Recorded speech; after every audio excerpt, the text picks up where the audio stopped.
Dans une nuit où tout s'accélère au Burkina Faso, 9 coups d'État passés semblent soudain se condenser en un seul instant décisif.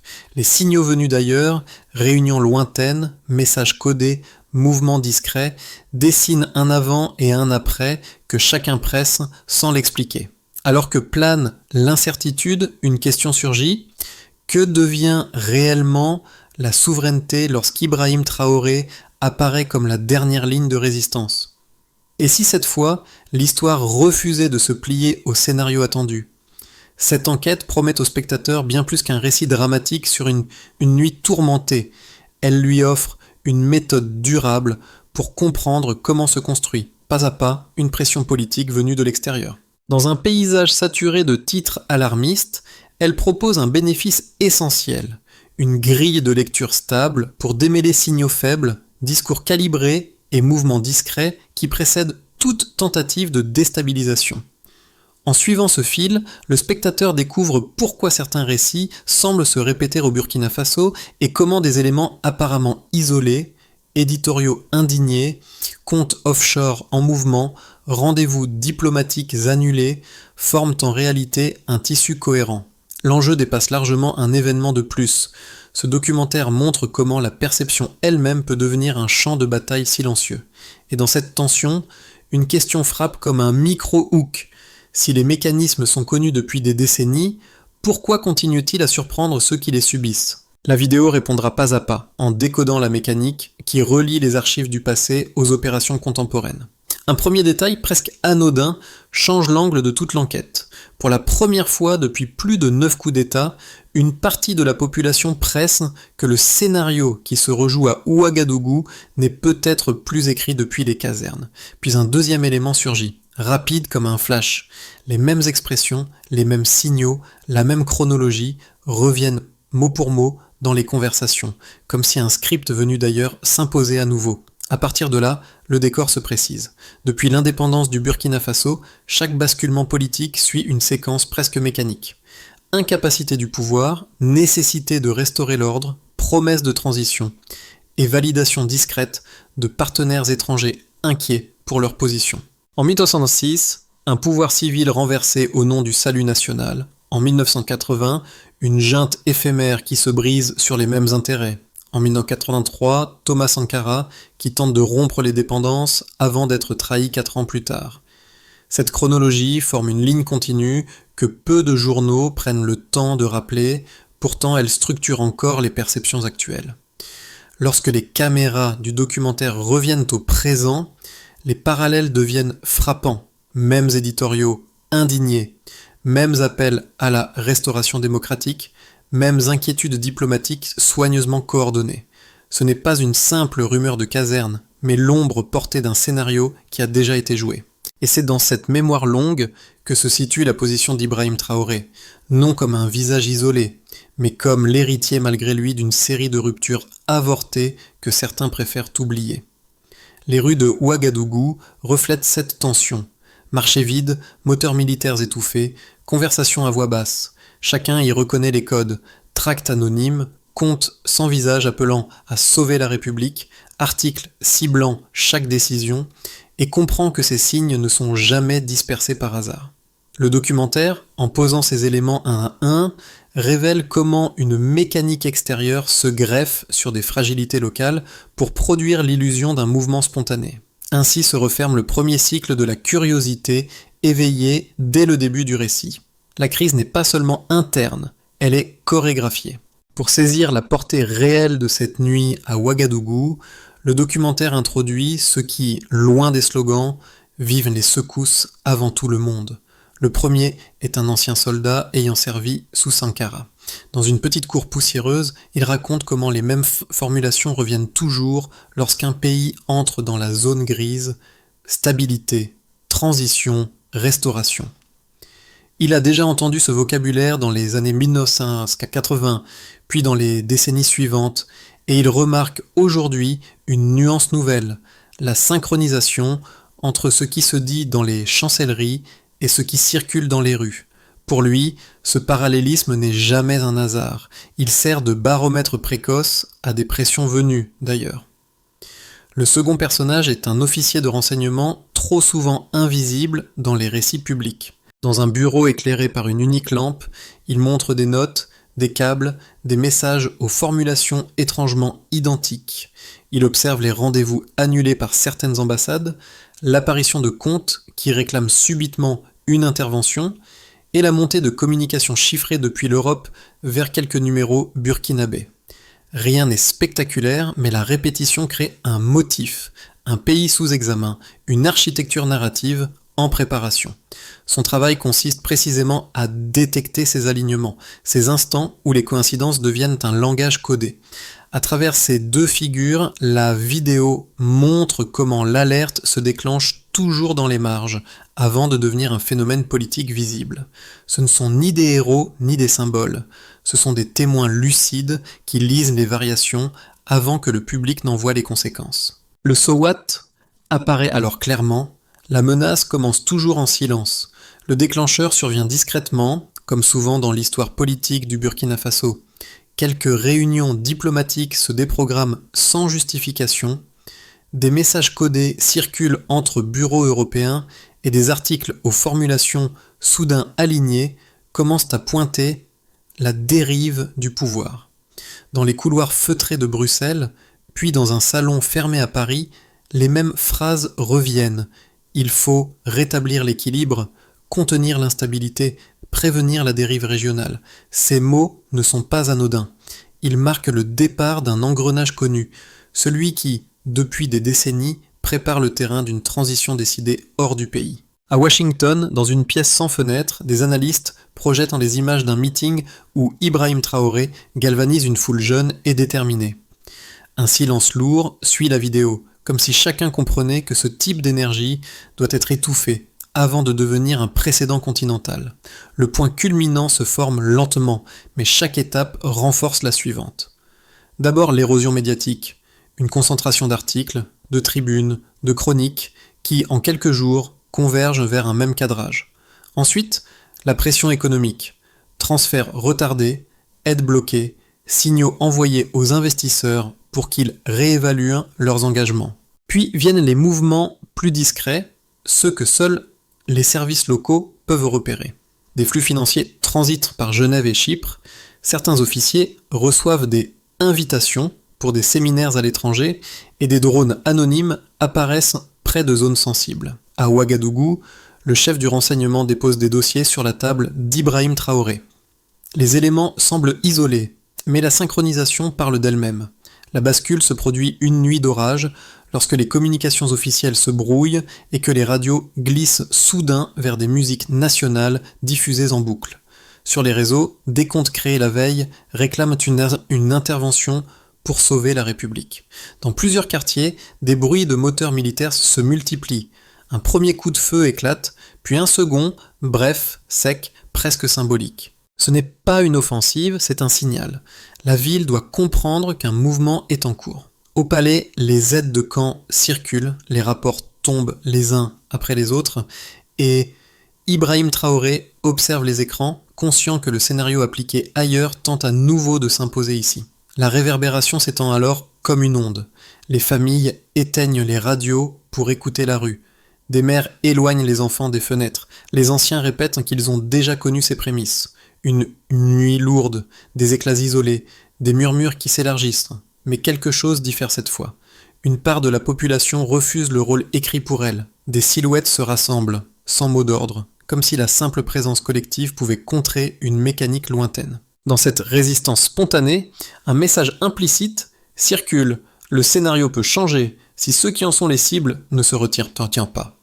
Ainsi se clôt la dynamique de cette section, déclenchement discret, montée coordonnée, puis réverbération dans les rues, et au centre de cette scène mouvante, Ibrahim Traoré devient l'axe autour duquel se mesure la tentative d'imposer une transition écrite ailleurs. Dans cette partie, le documentaire quitte les impressions, les récits nocturnes et les signes diffus pour entrer dans une lecture méthodique des preuves disponibles. Le choix n'est pas d'accumuler des données brutes, mais d'examiner comment certains signaux économiques, diplomatiques ou médiatiques se transforment en leviers d'influence lorsqu'ils se répètent dans un laps de temps inhabituellement court. Le montage juxtapose ainsi 3 séries d'indicateurs, chacun limité, mais révélateur d'une bascule progressive. Le premier chiffre apparaît dès l'ouverture. 9 coups d'État répertoriés depuis l'indépendance du Burkina Faso.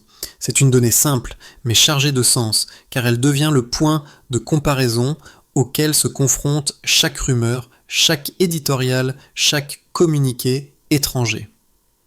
Le film rappelle alors que 9 renversements créent une mémoire publique extrêmement sensible, une phrase de 10 mots qui résume pourquoi chaque signe nouveau provoque un écho disproportionné dans la population. Pour les analystes interrogés, cette accumulation forme un prisme.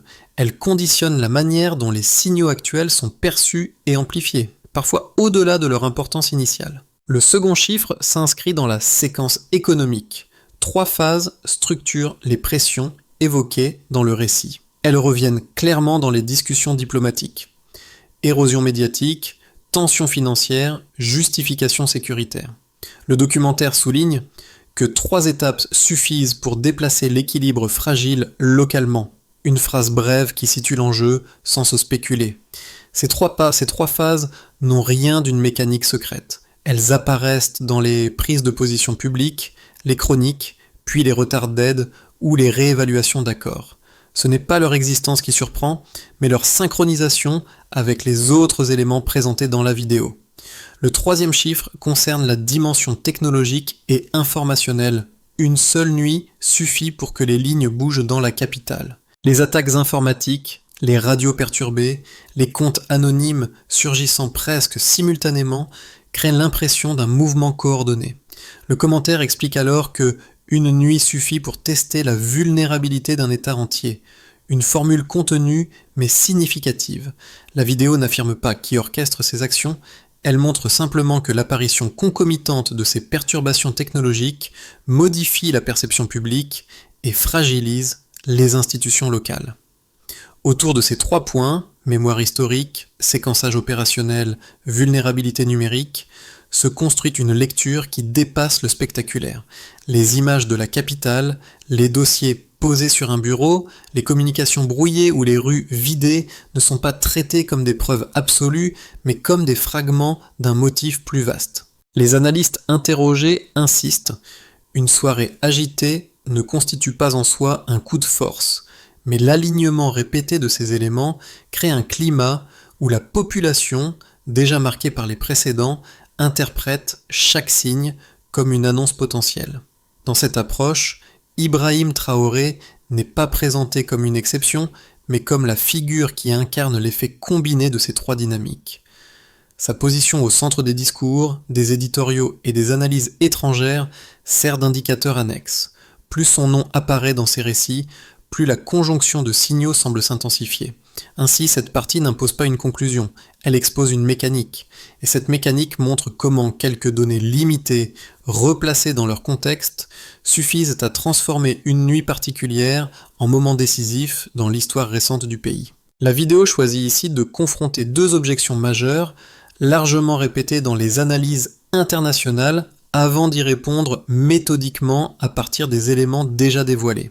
L'objectif n'est pas de disqualifier ces critiques, mais de leur donner leur pleine force afin d'examiner ce qu'elles révèlent et ce qu'elles omettent. La première objection est simple.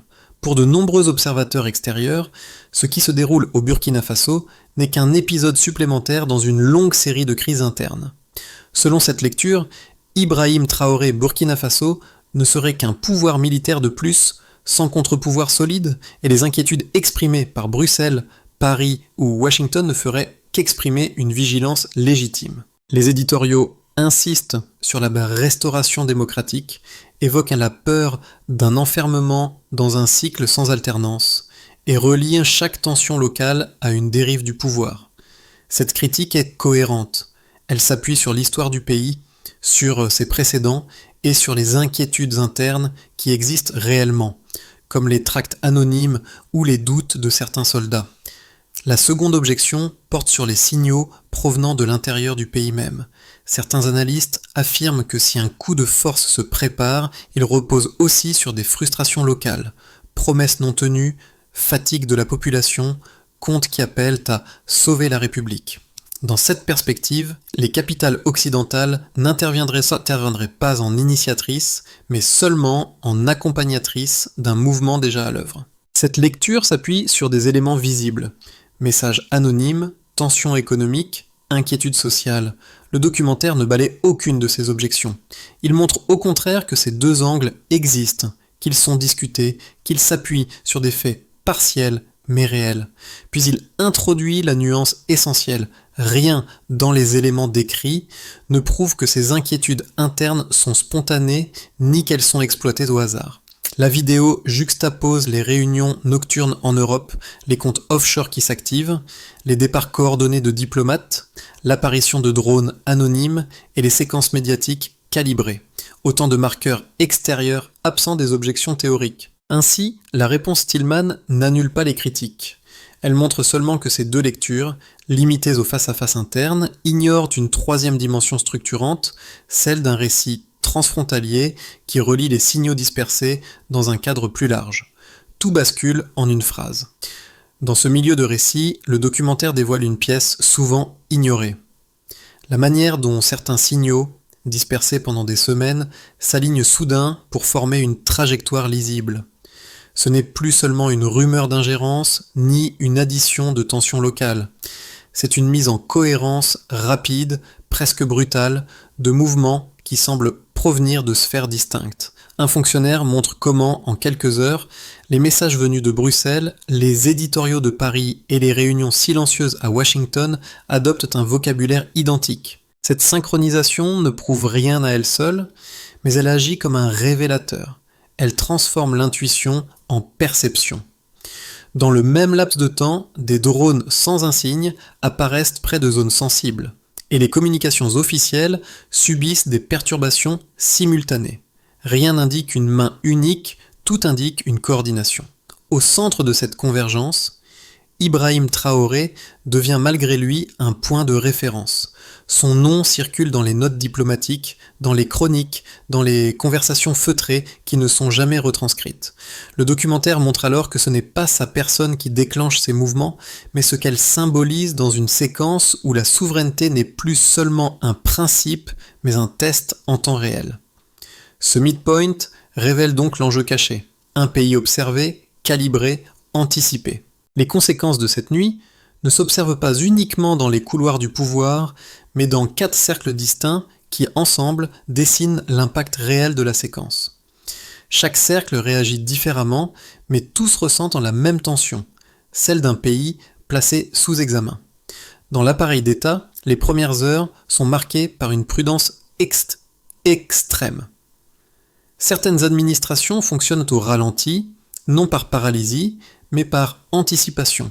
Chaque mouvement doit éviter d'alimenter les récits extérieurs qui prétendent déjà décrire l'effondrement du pays. Les conseillers du palais observent les communications brouillées, les déclarations diplomatiques en cascade, les dépêches qui circulent entre chancelleries.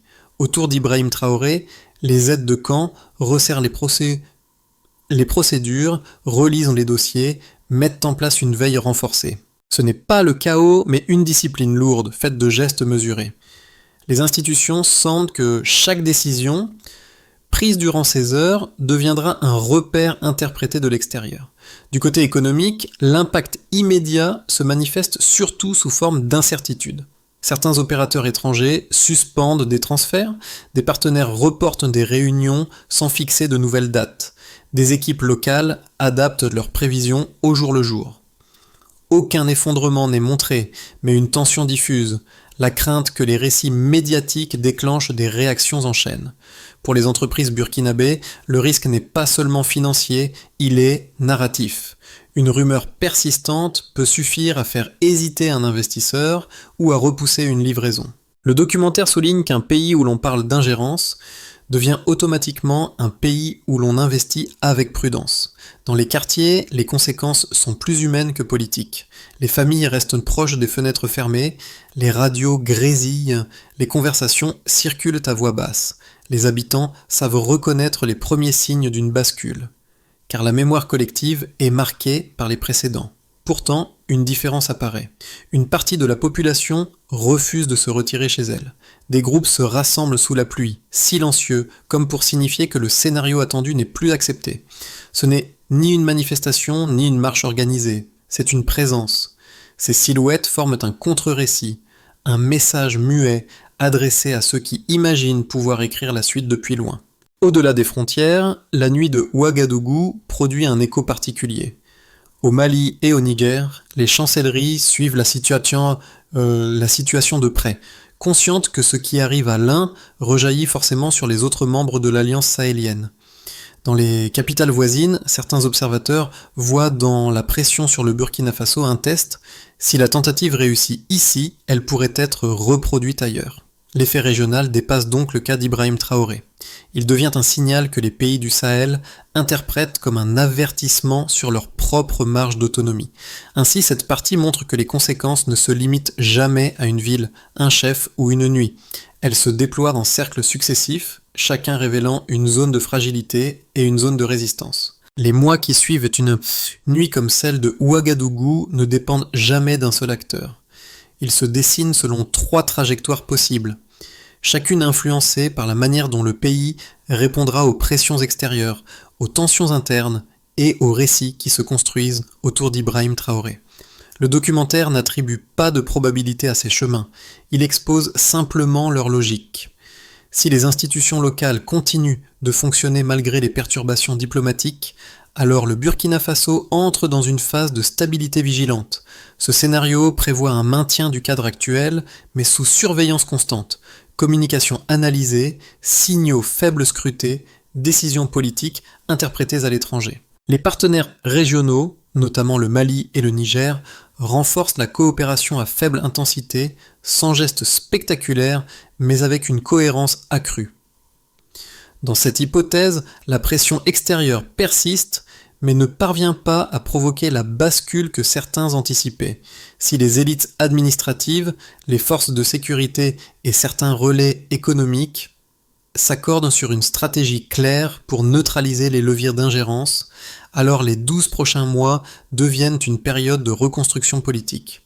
Ce scénario suppose que les alliances internes se solidifient, que les signaux technologiques suspects diminuent et que la population reste mobilisée, comme on l'a vu lorsque des silhouettes se sont rassemblées sous la pluie. Dans ce cas, le pouvoir porté par Ibrahim Traoré se transforme en plateforme, non pas un objectif en soi, mais un levier pour redéfinir le rapport du pays à ses partenaires extérieurs. La région du Sahel verrait alors émerger une dynamique plus autonome, où les discours sur la restauration démocratique perdraient leur fonction traditionnelle de justification. Si les pressions combinées, diplomatiques, technologiques, financières, se renforcent sans réponse coordonnée, alors les prochains mois s'inscrivent dans une lente asphyxie institutionnelle. Ce scénario ne prévoit pas un effondrement brutal, mais une raréfaction organisée. Aide retardée, transfert compliqué, réputation médiatique dégradée. Il s'agit d'un coup sans tank, comme l'évoquent certains analystes, pas de confrontation directe, mais un étirement permanent des capacités locales. Dans cette hypothèse, le pays ne bascule pas dans l'instabilité ouverte, mais dans une fragilité accrue qui pourrait être utilisée plus tard pour imposer une transition l'acceptable aux yeux des partenaires extérieurs. À travers ces 3 chemins, le documentaire rappelle que le futur n'est pas une liste de prédictions. C'est une tension entre ce qui s'organise silencieusement et ce qui peut encore être déjoué. Cette partie du documentaire s'adresse directement à ceux qui regardent les événements depuis l'extérieur, parfois avec distance, parfois avec inquiétude, mais toujours avec un besoin de comprendre ce que cette nuit signifie réellement pour le Burkina Faso et pour ceux qui y vivent. Pour la diaspora burkinabé, ce type de crise ravive des souvenirs familiaux et des conversations anciennes. Ceux qui vivent à Paris, Montréal ou Abidjan savent que les narratifs médiatiques façonnent à la manière dont leurs collègues ou voisins perçoivent leur pays. Le film leur offre un outil clair, distinguer les signaux réels des projections extérieures. Cela permet de répondre avec nuance lorsque surgissent des questions rapides sur la stabilité ou la transition, trop souvent réduites à des formules sans contexte. Pour les jeunes, au Burkina Faso comme ailleurs, l'histoire récente semble parfois écrite dans un cycle immobile. Crise, promesse, transition, inquiétude. En retraçant la répétition des schémas et la manière dont certains récits se mettent en place avant même que les faits ne se stabilisent, le documentaire donne aux jeunes spectateurs un cadre pour analyser ce qu'ils voient circuler en ligne. Il explique comment les slogans, les éditoriaux indignés ou les images sélectionnées peuvent devenir des outils de pression plutôt que de simples descriptions. Pour ceux qui suivent le Sahel d'un œil lointain, diplomates, analystes, journalistes, cette séquence rappelle que le pays ne se résume ni à une crise interne, ni à un acteur unique. Elle montre comment des dynamiques locales et des gestes extérieurs peuvent s'entrelacer au point de créer une lecture trompeusement simple. Le film propose donc un déplacement du regard. Au lieu de voir une anomalie, comprendre une logique répétitive qui marque la région depuis des décennies. Au final, cette partie élargit le spectre. Chacun, selon sa position, trouve dans ce récit un moyen de rendre les événements moins opaques et plus intelligibles. Le documentaire propose ensuite une feuille de route qui ne repose ni sur un chef providentiel, ni sur une logique d'isolement, mais sur une organisation méthodique de la souveraineté. Elle se déploie en ces quatre étapes, chacune associée à un acteur, à un horizon temporel et à un indicateur concret permettant d'évaluer les progrès réalisés. Assemblée, cours de vérification, médias locaux. Accroître les capacités de suivi et d'audit des décisions politiques, y compris lorsque le pouvoir est incarné par Ibrahim Traoré. Dès les 3 prochains mois, avec mise à jour trimestrielle, nombre de rapports publics, produits et régularité des publications. Burkina Faso, Mali, Niger, passer de déclarations symboliques à des coopérations opérationnelles en sécurité, énergie et agriculture. Mise en œuvre progressive sur 6 à 9 mois. Par des projets réellement activés et nombre de dispositifs communs fonctionnels. Journalistes, enseignants, responsables religieux et associatifs. Formés à la détection des cadrages récurrents utilisés dans les moments de tension, notamment autour de figures comme Ibrahim Traoré, Burkina Faso. Ateliers étalés sur un semestre, adoption d'outils pédagogiques et fréquence des analyses critiques publiées localement. Gouvernement et institutions civiles. Définir 5 à 7 indicateurs de lisibilité publique, transparence budgétaire, continuité des services, stabilité des partenariats régionaux. Avant la fin de l'année politique en cours, publication mensuelle et audit indépendant annuel. Cette feuille de route ne promet pas une transformation immédiate. Elle propose un cadre pour donner du sens aux efforts dispersés et les inscrire dans une continuité visible. La lumière retombe sur ceux qui, dans les premières heures, avaient perçu les signes avant tout le monde, l'ancien soldat assis devant sa cour poussiéreuse et l'officier de renseignement penché sur ses câbles chiffrés. Le film revient vers eux, comme vers 2 garde-fous silencieux, rappelant que la compréhension d'une crise ne se trouve pas seulement dans les discours officiels, mais dans l'attention que portent ces témoins à ce qui semble minuscule, un mot répété, un rendez-vous annulé, une fréquence brouillée. Les images montrent ensuite Ibrahim Traoré, debout dans son bureau, relisant les mêmes notes que celles qui avaient inquiété l'officier quelques jours plus tôt. La caméra ne cherche pas l'emphase, elle souligne une continuité. Ce ne sont pas les éclats de la nuit qui comptent le plus, mais la façon dont un pays choisit de se tenir lorsque les pressions convergent. Dans les rues, les silhouettes qui s'étaient rassemblées sous la pluie reprennent leur souffle. Elles ne célèbrent rien. Elles affirment seulement que la mémoire des crises passées ne doit plus servir de scénario écrit d'avance. Le documentaire entrelace ces gestes calmes au visage des 2 personnages de P4, comme pour rappeler, presque en murmurant, que la souveraineté n'est jamais un simple slogan, mais une vigilance partagée. Et lorsque la voix off conclut, elle ne parle ni d'héroïsme ni de destin, seulement d'une évidence. La dignité se protège par des choix répétés. La dernière séquence s'éloigne des couloirs du pouvoir pour revenir vers les rues de Ouagadougou, lavées par la nuit et traversées par un calme prudent. Les commerces rouvrent, les enfants reprennent le chemin de l'école, et les radios locales murmurent les mêmes mots que la veille. Rien n'est encore écrit.